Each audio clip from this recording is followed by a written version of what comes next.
Officer Sarah Miller stood with unwavering confidence, her back straight, eyes locked onto Judge Malik Johnson as she addressed the courtroom.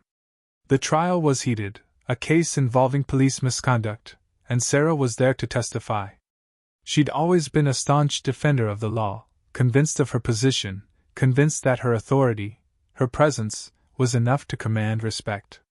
But when Judge Johnson called for decorum, something inside her snapped. She had little patience for anyone she perceived as a threat to her dominance, and Judge Johnson's calm demeanor only infuriated her further. He was an African-American man, older than most in the room, yet his reputation had earned him the power he wielded, power she had no respect for. Her words were sharp, laced with mockery, and delivered with a smirk. "Isn't this the part where you tell us all about your wisdom, Judge? Save the lecture for someone who cares," Sarah said, her voice dripping with arrogance. She barely noticed the growing tension in the room, the way the audience shifted uncomfortably in their seats. To her, it was just another challenge, one she knew she could dominate. Judge Malik Johnson did not flinch. His gaze remained steady, unwavering. He had dealt with arrogance before. He had dealt with prejudice before. His voice, when it came, was calm, measured, and yet held a quiet power that commanded attention. "Officer Miller, your disrespect toward this court will not be tolerated," he said, his words carrying the weight of authority. "This trial is about justice, not your personal vendetta."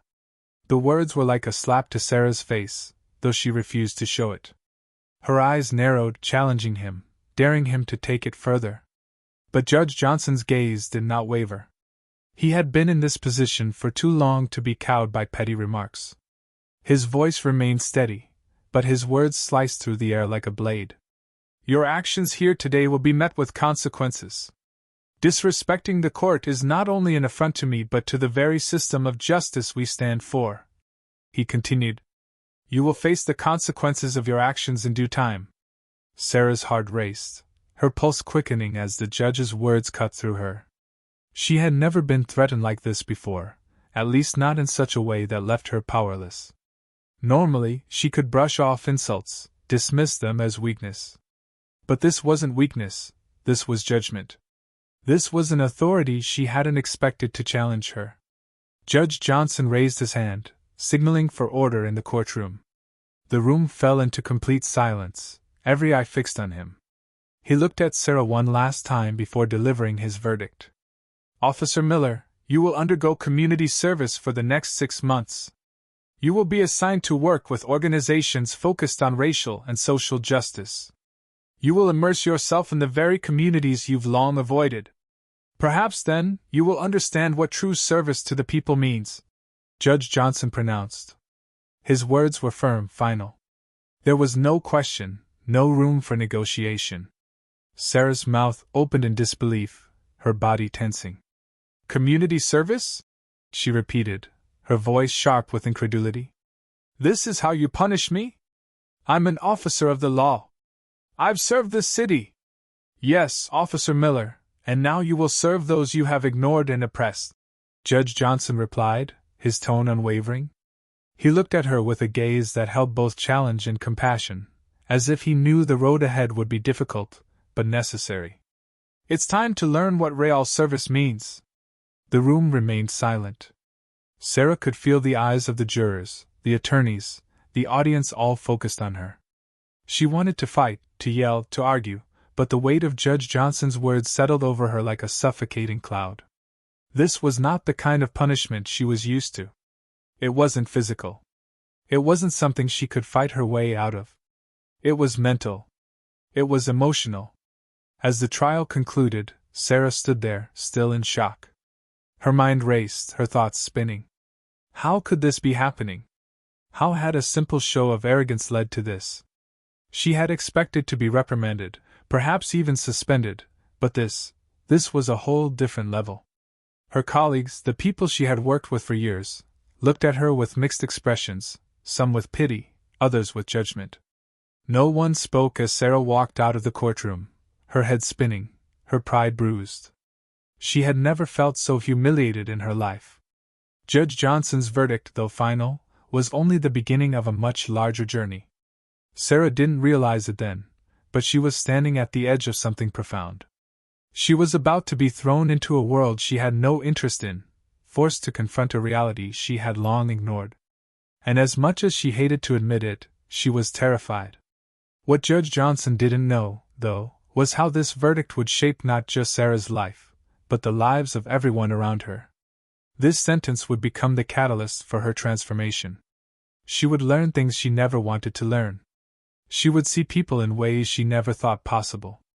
And in the process, Sarah Miller would begin to understand the true meaning of justice, service, and, perhaps most unexpectedly, humanity. The arrogance that had defined her for so long was about to meet its reckoning. Sarah didn't know it yet, but her life was about to change forever. Sarah stood in the community center, her arms folded, eyes scanning the room with thinly veiled disdain. This was not where she belonged. This was not where someone of her rank should be. She had spent years enforcing the law, keeping the peace, and this? This felt like a demotion. A punishment. It was beneath her. She had expected a suspension, maybe even a fine, but this, working in the very communities she had once thought were beneath her, was different. This was personal. Judge Johnson's words rang in her mind, a constant reminder of her defeat. "You will serve those you have ignored and oppressed." His voice echoed in her head, mocking her every time she tried to push it away. She couldn't understand why he had chosen this path for her. She was a police officer. Her job was to maintain order, not to serve those who had nothing. She had never seen the point of social justice, or the activists who fought for it. To her, it was just noise, unnecessary distractions. As Sarah adjusted her uniform, the door opened, and a man walked in, a volunteer coordinator for the community service program. His name was Marcus. He was young, dressed casually, with a smile that didn't match her mood. He extended his hand to her, but Sarah didn't take it right away. His warmth made her uncomfortable. He didn't seem to be fazed by her resistance. "I'm Marcus," he said, his voice full of enthusiasm. "I'm here to show you around and get you started on your assignments. We have a lot of work to do." Sarah forced a tight smile. "I'm sure." "Great," Marcus continued. "We have programs for at-risk youth, local food banks, educational initiatives. There's plenty of work to be done. Let me show you to your first task." Sarah walked behind him, her heels clicking sharply on the floor. Every part of her resisted being here, but there was no escaping it. This was her punishment, and she was stuck with it. They walked into a small room where a group of teenagers sat, some with their heads down, others chatting among themselves. They looked up when Sarah entered, their expressions varying from curiosity to judgment. Sarah could feel their eyes on her, sizing her up, figuring out who she was. It was an uncomfortable feeling, one she wasn't used to. She was always the one doing the judging, never the one being judged. "This is the group," Marcus said, smiling. "These are some of the young people we work with here. They come from tough backgrounds, but they're all trying to do better. We help them with school, job opportunities, life skills, anything they need." Sarah stood there, awkwardly shifting her weight from one foot to the other. The silence in the room pressed on her, heavy and suffocating. She had no idea what to do with herself here. She was used to being in control, used to commanding respect. But this was different. She didn't know these kids, and they didn't know her. She could sense their wariness. They didn't trust her, and for good reason. She was a cop, and to them, that meant she represented the system that had failed them. "Okay," Sarah said, breaking the silence. "What exactly am I supposed to do?" Marcus glanced at her, not seeming surprised by her lack of enthusiasm. "You're going to help out with some of the tutoring. They could use the help with math and reading. Some of them just need someone to show them that they're worth something." Sarah's lips pressed together in irritation. She didn't see how this would make a difference. She had always been told that people needed to pull themselves up by their bootstraps. It wasn't her job to hold their hands. But this was what Judge Johnson had ordered, and she didn't have a choice. She moved to one of the tables where two teenagers were sitting, trying to make sense of a math worksheet. Sarah stood behind them, looking at the numbers and equations without any real understanding of where to begin. One of the teens, a boy named Jamal, looked up at her with suspicion. He didn't smile. He didn't welcome her. Instead, his eyes narrowed, as if he could see right through her. "What's a cop doing here?" Jamal asked, his voice quiet but sharp. "You gonna arrest us too?" Sarah felt a flicker of defensiveness rise within her, but she held it back. This wasn't the time to fight. She was here because she had to be, and she needed to show that she could do more than just enforce the law. She needed to prove to herself, and to them, that she wasn't what they thought she was. "I'm not here to arrest anyone," Sarah said, her voice flat. "I'm here to help." Jamal looked at her skeptically. "Sure. You're gonna help us by putting us in jail next, right?" The comment hit Sarah harder than she expected. She had been trained to shut down emotions like this, to respond with authority, to maintain control. But standing here, with this teenager's eyes burning into her, she realized how deeply her presence alone could hurt. Instead of snapping back like she usually would, Sarah took a breath, trying to calm herself. This was not the time to assert dominance. This was the time to listen. And she hated it. But she also knew that she had no choice. "Look, I'm not like that," she said slowly, her voice softer now. "I know I've made mistakes, but I'm here to make it right. For whatever that's worth." Jamal didn't respond. He simply turned back to his worksheet, his body language still tense, still guarded. Sarah stood there, feeling the weight of the silence, unsure of how to proceed. The next few hours passed in a blur of awkward interactions and half-hearted attempts to help the teenagers. Sarah moved from one table to the next, trying to guide them through their assignments, but the connection she hoped for never materialized. The kids were too focused on their own struggles, their own distrust of her, and Sarah was too focused on her own resentment of being here. At the end of the day, Sarah felt drained. It wasn't the physical work that exhausted her, it was the emotional weight of the situation. She had entered this experience with so much resistance, with a belief that she was better than the work she was being forced to do. But the reality of it all was starting to sink in. She had no control here. These people, these kids, had been abandoned by a system she had once proudly supported. And for the first time in her life, Sarah realized that maybe, just maybe, she was part of the problem.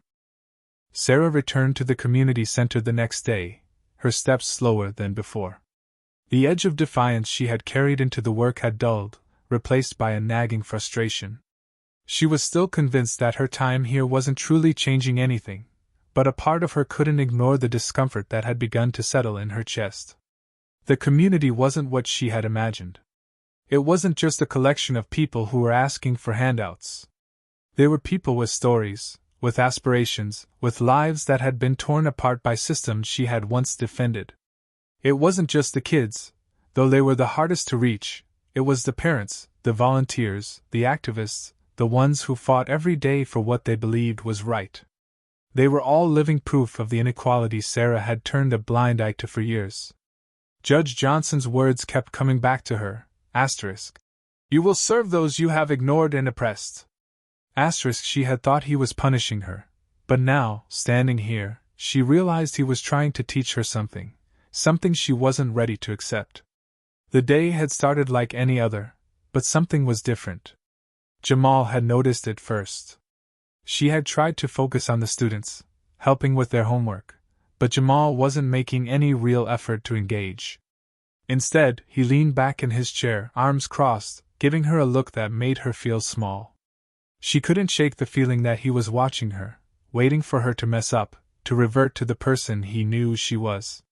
Sarah had been waiting for this moment, the moment when he would accuse her of not belonging here. The moment when he would remind her of her past actions, of her uniform, and everything it stood for. But Jamal didn't say anything. Instead, he silently pushed his math worksheet toward her. "Can you help me with this?" he asked, his voice almost guarded. She blinked, caught off guard. This wasn't the Jamal she had been facing before. His skepticism had always been sharp, like a knife. But now, there was something different, something almost vulnerable. Sarah's breath caught in her throat. She had assumed that Jamal would continue to resist her, but this felt like a test, a quiet challenge. It was as if he was waiting for her to prove she was genuine. She took the paper from him slowly, trying to focus. Yeah, okay. Let's see what you've got here. She bent over the worksheet, her mind racing. The numbers made sense, but the silence between them felt heavier than it ever had before. She could feel the weight of Jamal's eyes on her, and this time, she wasn't irritated by it. This time, she realized just how much was riding on her response. She wasn't just helping him with math, she was fighting against everything she had ever believed in. She was proving, in the smallest of ways, that she was capable of change. They worked in silence for a while. It wasn't until the end of the session that Jamal spoke again, this time, his voice softer than usual. You're not what I thought you were, he said, his tone almost a whisper. I used to think all cops were the same. But I don't know. Maybe you're different. Sarah's heart skipped a beat. She had expected resistance, more mocking comments, but this was different. It felt like a crack in the wall she had been trying to build between them. She wasn't sure how to respond, so she kept her gaze on the paper, unwilling to meet his eyes. But his words lingered, circling in her mind. He was starting to see her differently. That was something she wasn't prepared for. Maybe I am different, she muttered. She didn't know if she believed it yet, but she had to say something. She couldn't stay silent forever, not when every part of her was telling her to keep moving forward, even when it felt impossible. The rest of the day passed by quickly, with Sarah working on various tasks around the center. She helped sort donations, cleaned up the kitchen, and even spoke to a few parents who came by to drop off their kids. Every time someone looked at her, it was different. There was a sense of cautious hope in their eyes, something she hadn't expected to see. It was clear they didn't trust her fully, but they were willing to give her a chance. And that was more than she had ever given them. But it wasn't just the people around her that had started to change. Sarah had begun to notice the small shifts in herself. She wasn't angry anymore, not all the time, at least.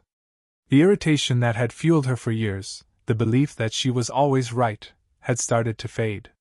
She still couldn't pinpoint exactly when it had started to happen, but it was becoming undeniable.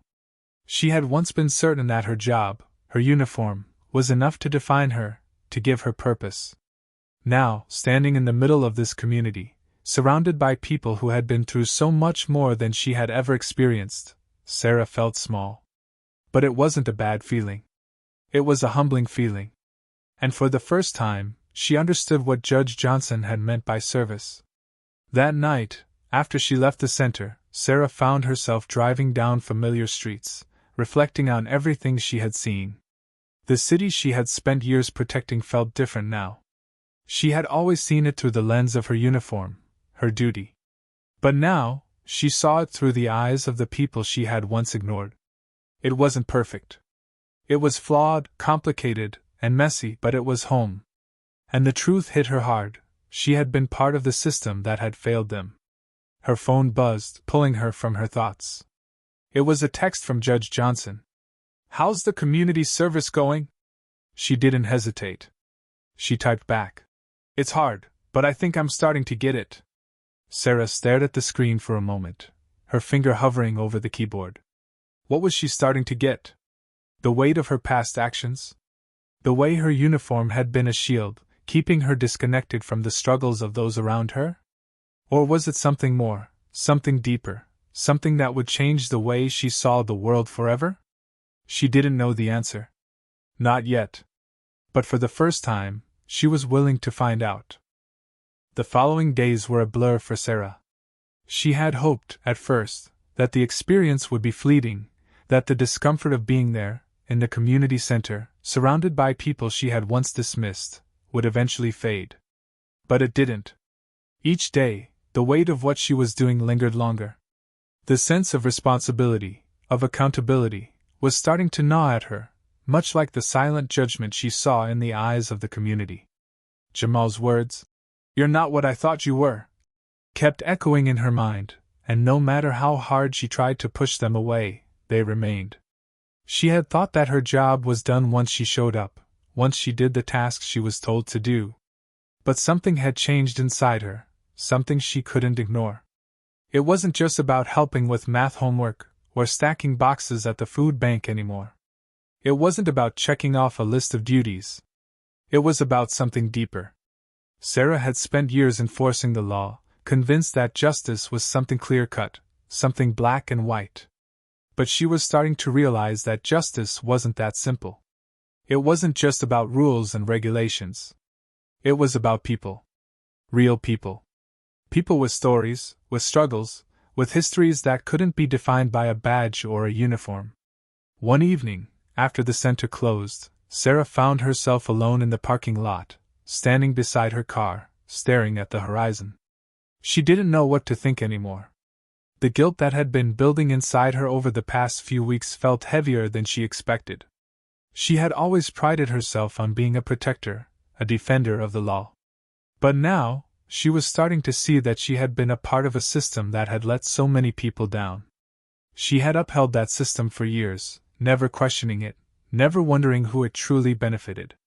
But now, with every day that passed, she was seeing the cracks in it, seeing how her actions, her decisions, had only added to the divide between her and the people she now found herself working with. Her phone buzzed, breaking her thoughts. It was a message from Marcus, the volunteer coordinator. Asterisk. Are you coming back tomorrow? The kids are asking for you. Asterisk. Sarah stared at the message for a long moment. The kids, her students, the ones she had been tutoring, had started to warm up to her. It was a small thing, but it meant more to her than she could put into words. They didn't trust her yet, but they had stopped judging her so openly. And that was progress. But even more than that, she realized, they were starting to see her as someone who could actually help. And that scared her. Because with that came responsibility. It wasn't just about showing up and doing the work. It was about being someone they could rely on. Someone they could trust. The guilt and pressure were becoming overwhelming, and it was only getting worse. The more she learned about the community, about the challenges they faced, the more she questioned her role in all of this. Her uniform had always been a symbol of authority, but now it felt like a barrier, something that separated her from the people she was trying to connect with. And with every interaction, she felt the weight of that barrier press down on her. The next day, she arrived at the center early, unsure of what she was even supposed to be doing. But as soon as she stepped inside, she was greeted by Jamal, who was already sitting at one of the tables, working on a worksheet. The usual skepticism in his eyes had softened, replaced by something closer to curiosity. He nodded at her, acknowledging her presence, but didn't say anything right away. Jamal, Sarah began. I wanted to apologize. Her voice was quiet, hesitant. For the way I acted before. I know I haven't been the best, well, anything really. But I'm trying. I want to do better. Jamal didn't look at her right away. He kept his focus on his paper, his pen scratching across the page. Sarah waited, unsure if he would even respond. Finally, after a long pause, he sighed and glanced up. I don't need an apology, he said quietly. You're here. That's what matters. The words hit Sarah harder than she expected. She had thought that an apology would fix things. That she could somehow undo the damage she had caused by simply acknowledging it. But Jamal was right. Apologies didn't mean much without action. And Sarah had a lot of work to do if she was ever going to prove she was more than the badge she wore. She sat down beside him, watching as he continued to work. The silence stretched on, but it didn't feel uncomfortable anymore. There was a shift in the air, something subtle, but undeniable. Jamal was no longer waiting for her to mess up. He was just letting her be there. And for the first time in a long while, Sarah felt like she was where she needed to be. The days that followed were full of small moments of change. She continued to work with the kids, helping with homework, organizing community events, doing whatever she could to help. But it wasn't just the tasks that were changing her, it was the people. It was the way the community had opened up to her, the way they had allowed her to be a part of their world, even when she had no right to be. But it wasn't all easy. Sarah continued to struggle with her past. The judgment she had passed on people like Jamal, the stereotypes she had allowed herself to believe, were hard to shake. And every time she saw the faces of the children she was working with, the faces of the people who had been ignored by the very system she had sworn to protect, she was reminded of just how much work there was to do. But Sarah was beginning to understand something she hadn't before. True justice wasn't about maintaining control. It wasn't about enforcing laws that kept people in their place. It was about fighting for those who didn't have a voice, about standing beside them, not above them. It was about breaking down the walls that separated people and building something better in its place. And that, she realized, was what she was meant to do. She didn't know how long it would take, but for the first time, Sarah was ready to face the challenge head-on. She was ready to let go of the person she had been and embrace the person she could become. But more than that, she was ready to fight for something greater than herself. And she knew that it wouldn't be easy, but it would be worth it. Sarah's transformation had not been easy, nor had it been linear. Some days, the guilt felt too heavy to bear. Other days, she felt like she was making real progress, but those moments were fleeting. She had hoped that time would eventually heal the rift between her and the community. But the deeper she got into her work, the more she realized that healing wasn't something that could be done with time alone. It required action. It required her to do something more than show up, more than just try to help. It wasn't enough to merely work in the community, she had to become part of it. And that realization hit her like a punch to the gut. The first few weeks had been filled with resistance, both internal and external. She had faced skepticism from everyone she met, from the kids to their families, to even the volunteers who worked beside her. But now, something had shifted. The kids had started trusting her, even Jamal, who had been her biggest critic. But trust wasn't the same as respect, and respect wasn't the same as forgiveness. The weight of her past actions was still hanging over her, and there were moments when Sarah wondered if she would ever truly be able to change.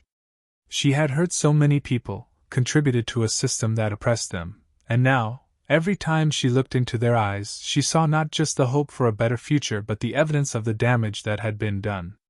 One afternoon, after the center had closed, Sarah sat in the small office they used as a break room. She had been helping organize a fundraiser for a local education initiative, something she hadn't been keen on at first but had grown to believe in as the weeks passed. The community needed resources, opportunities, and, most importantly, people who actually cared about making a difference. The more Sarah worked, the more she understood the struggle. She had spent so long assuming that the problems people faced in the community were due to laziness or lack of effort. But she had learned quickly that it was the lack of opportunity that kept people down, not a lack of will. Her phone buzzed, breaking her thoughts. It was a text from Judge Johnson, asterisk. "How are things going? I've been hearing good things." Asterisk. She stared at the message for a moment, unsure of how to respond. She had been avoiding Judge Johnson, not out of disrespect but because she wasn't sure she was ready to face him yet. He had been the one to set her on this path, and in the beginning, she had resented him for it. But now, she realized he was the only one who truly saw the potential for change in her. He had believed in her when no one else did. She typed a quick response, asterisk. "I'm making progress, I think. It's harder than I thought, but it's worth it." Asterisk.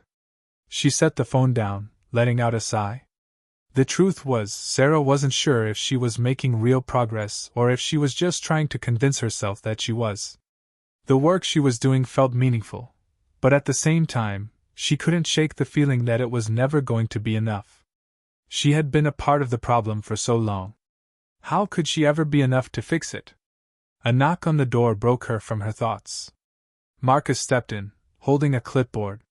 His usual smile was replaced with a serious expression. "We need to talk," he said, stepping inside and closing the door behind him. Sarah raised an eyebrow. "About what?" "It's about the community meeting tonight," Marcus said, sitting down across from her. There's a lot of talk going on. Some of the parents are starting to ask questions about the police involvement in the center. They're concerned, Sarah. You need to know that. Her stomach dropped. She had been expecting this. She had known from the start that her presence here would raise concerns. She was a cop. How could she not expect that? They think I'm here to spy on them, don't they? She said quietly, her voice thick with frustration. Marcus hesitated before answering. Not exactly. They don't trust you. They don't trust the badge. They don't think you're here to help. They think you're just trying to cover up the truth, that you're part of the system that has hurt them for so long. The words hit Sarah hard. She had expected resistance, sure, but not this. She had hoped that her actions would eventually prove her sincerity, but it was clear that it wasn't enough. Trust, especially when it came to something as ingrained as the relationship between law enforcement and marginalized communities, wasn't something that could be earned overnight. It wasn't something she could fix with a few good deeds or a couple of months of community service. I don't know what else I can do, Sarah said, her voice breaking slightly. I'm trying. I really am. But it's like no matter what I do, they're always going to see me as just a cop. I'm never going to be able to prove I'm different. Marcus looked at her, his gaze softening. It's not about proving you're different, Sarah. It's about showing them that you're willing to listen, that you're here for the long haul, not just for your own redemption. You're not just here to help, you're here to be part of this community. And that means you have to show up every day. You have to show them that you're committed, not just with your actions but with your heart. She let his words sink in. It wasn't enough to just show up and do the work. She had to be there, fully. She had to listen to them, understand their pain, and offer something more than her judgment. She couldn't just work in their world, she had to live in it, too. I'm scared, Sarah admitted, her voice barely above a whisper. I'm scared that no matter how hard I try, I'll never be enough. That I'll never be able to fix what I've helped break. Marcus leaned forward. You don't have to fix everything, Sarah. You don't have to change the world on your own. Just show up. Show up every day. That's how change happens. The words hung in the air, and for the first time in weeks, Sarah felt like she had a path forward. It wouldn't be easy, and it wouldn't be fast. But if she kept showing up, if she kept doing the work, maybe, just maybe, she could make a difference. Not just for them, but for herself, too. She stood up, feeling a newfound resolve settle in her chest. I'll show up. I'll keep showing up. Marcus smiled. That's all anyone can ask for. As Sarah walked out of the office, she knew the road ahead would be long and uncertain. But for the first time, she was ready to face it.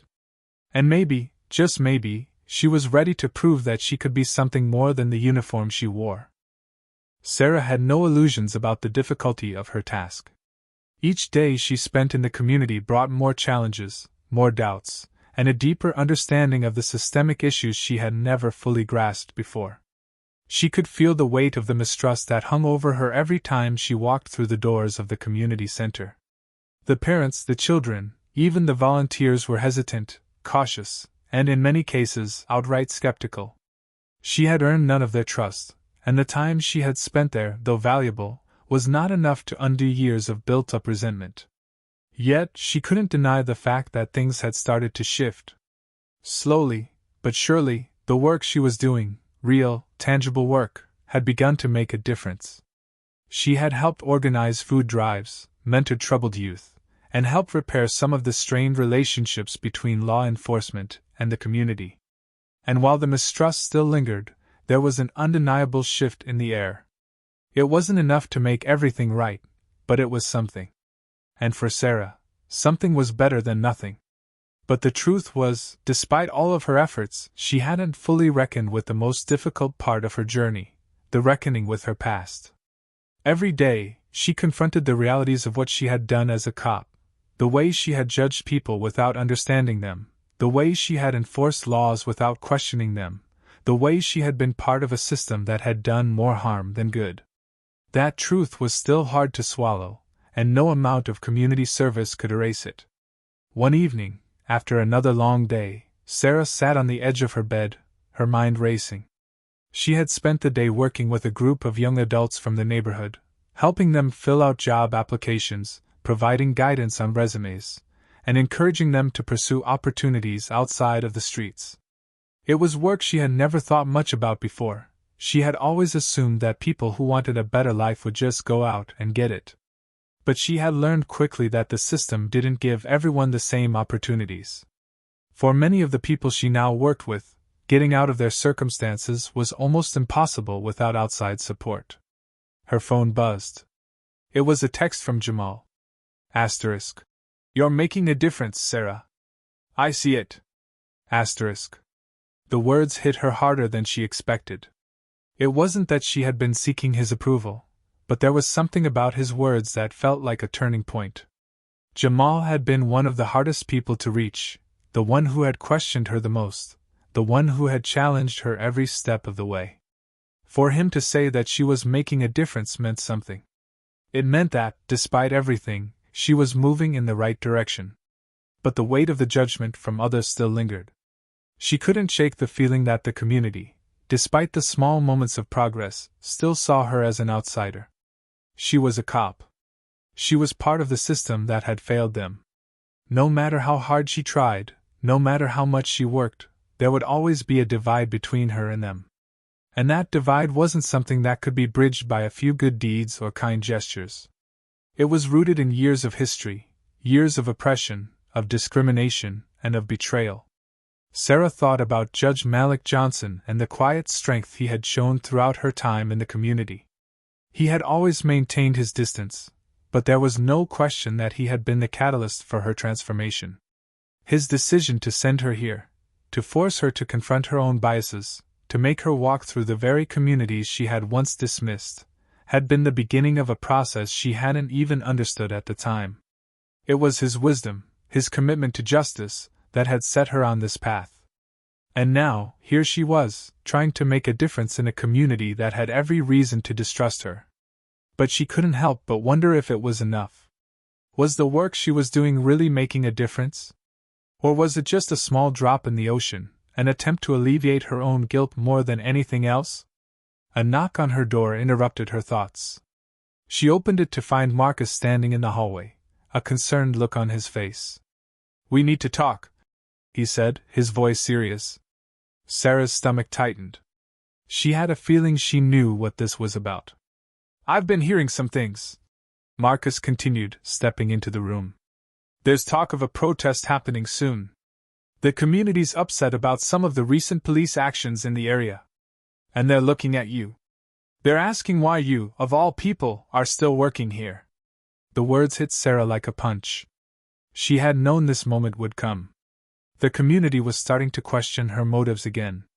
They were beginning to wonder if she was just a token, a cop trying to redeem herself in their eyes. And she knew they weren't wrong to ask. "I'm not here to save anyone, Marcus," Sarah said, her voice heavy. "I'm just trying to do what's right. But no matter how much I do, it'll never be enough. Not for them. Not for me. And the harder I try, the more I feel like I'm just digging myself deeper." Marcus sighed and sat down next to her. "Sarah, you can't save everyone. And you can't undo the past. But what you're doing now, that's something. It matters. Whether the community sees it or not, whether they trust you or not, you're changing. And that's more than anyone can ask for." She looked at him, the weight of his words sinking in. It wasn't about being perfect. It wasn't about fixing everything all at once. It was about showing up every day, doing the work, and being willing to face the hard truths. It was about creating space for growth, both for the community and for herself. "I'm not sure I'm enough," Sarah whispered, the doubt still heavy in her chest. "But I'll keep trying." Marcus gave her a reassuring smile. "That's all anyone can do. Keep showing up. Keep doing the work. And one day you'll see it. They'll see it too." For the first time in what felt like forever, Sarah felt a flicker of hope. It wasn't about fixing everything, about erasing the past, about solving all the problems at once. It was about the small steps, the moments of connection, the willingness to keep showing up despite everything.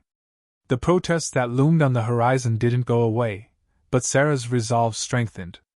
The road ahead would be difficult, and the challenges would only grow. But she was ready. And no matter what, she would continue to fight, for the community, for herself, and for the justice she had once taken for granted. She would keep showing up. Because that was all she could do. The days that followed were nothing short of intense. Sarah knew that she had reached a critical juncture. The community's growing skepticism, the whispers that circulated behind her back, and the constant reminder of her past actions weighed heavily on her. The protest that had been building for weeks was finally scheduled, and it was clear that her presence in the community was under scrutiny like never before. Her role as a police officer, even as she worked for change, made her a target, both in the eyes of the people she was trying to help and the colleagues she had left behind. There was no escaping the tension. She arrived at the community center early that morning, bracing herself for what was to come. The protest was going to be a critical moment in her journey, but it was also a pivotal point for the community. They were angry, rightfully so, and they had been calling for reform for years. But Sarah wasn't sure how to fit into this narrative anymore. Was she part of the solution, or was she just a symbol of the broken system they were fighting against? Marcus greeted her with his usual calm demeanor, but even he couldn't hide the concern in his eyes. "You're still going to speak, right?" he asked quietly. Sarah hesitated. She had agreed to speak at the protest, to stand alongside the community and support their fight for justice. But now, facing the reality of it, she wasn't sure if she had the right to stand there. She wasn't sure if she deserved to be part of the conversation. "I don't know if I can," Sarah admitted, her voice thick with doubt. "I'm just a cop. I don't know if they'll even listen to me." "They'll listen if you're honest with them," Marcus said, his voice firm. "You've been honest with yourself, with them. You've been doing the hard work. You don't have to fix everything, but you have to stand with them now. They need to see that you're not just talking, but that you're with them, every step of the way." Sarah stared at him for a long moment, the weight of his words sinking in. The truth was, she had been afraid of this moment. Afraid of being rejected, afraid of being seen as a hypocrite, afraid that no matter how much she changed, it wouldn't be enough. But she couldn't run anymore. She couldn't hide behind her uniform or her past actions. It was time to confront everything head-on. She nodded slowly. "You're right. I'll do it." The protest was unlike anything Sarah had ever experienced. It was loud, passionate, and raw with emotion. People chanted for justice, for accountability, for an end to the police violence that had torn apart their lives. The air was thick with anger and frustration, but also with hope. Hope that change was possible, that they could make a difference. Sarah stood on the edge of the crowd, her heart pounding in her chest. She had never felt so exposed, so vulnerable. It was easy to hide behind the badge, to distance herself from the realities of the world she had been a part of. But now, she was standing in the middle of it all, forced to confront the truth. When it was her turn to speak, Sarah took a deep breath. The crowd quieted, and all eyes were on her. She felt the weight of their judgment, but she also felt the weight of her own responsibility. She wasn't here to apologize for the past. She wasn't here to offer empty words. She was here because she needed to be. "I stand here today not as a police officer," she began, her voice steady but tinged with emotion. "I stand here today as a person who has learned, who has seen what I refused to see for too long. I stand here today because I believe in change. And I believe that change starts with us, not just with the laws we write, but with the way we treat each other." The crowd was silent, watching her carefully. Sarah could feel their skepticism, but she also felt something else, a sense of curiosity, of hope. They wanted to believe her. They wanted to know that she was genuine. "I know I've been part of the system that has hurt so many of you," she continued. "I know that my uniform, the badge I wear, represents oppression to many. And I can't change the past, but I can change the future. I'm not here to pretend that I have all the answers. I'm not here to fix everything. But I'm here to listen. I'm here to fight for the change you've been asking for. I'm here to stand with you." The words hung in the air, and for a moment, Sarah felt like she was finally being seen. She wasn't just the officer in the room anymore. She was just another person, someone who had made mistakes, but who was willing to learn, to grow, and to stand up for what was right. The crowd's reaction was slow at first. But then, a few people began to clap, and others followed. It wasn't a loud, resounding applause. It wasn't a moment of immediate acceptance. But it was something. It was a step forward. After her speech, Sarah found herself surrounded by people, many of them still unsure of what to make of her, but some of them willing to talk. She spoke with a few mothers whose children had been affected by the violence in their community. She listened to stories of hardship, of pain, and of the hope that, despite everything, they still believed things could change. As the sun set and the protests began to wind down, Sarah found herself walking alongside Jamal. He didn't say anything at first, but his presence was enough. They walked in silence, side by side, as the crowds slowly dissipated. Finally, Jamal spoke. "You did good today." Sarah smiled weakly, feeling the weight of the day settle in. "It's a start," she said. "That's all I can ask for." Jamal nodded, his expression unreadable. "It's more than most people do," he said quietly. "You're still here. You're still fighting. That means something." Sarah didn't know what the future held, but for the first time in a long while, she felt like she was on the right path. It wasn't going to be easy, and she knew there would be setbacks. But she was committed now. She was in it for the long haul.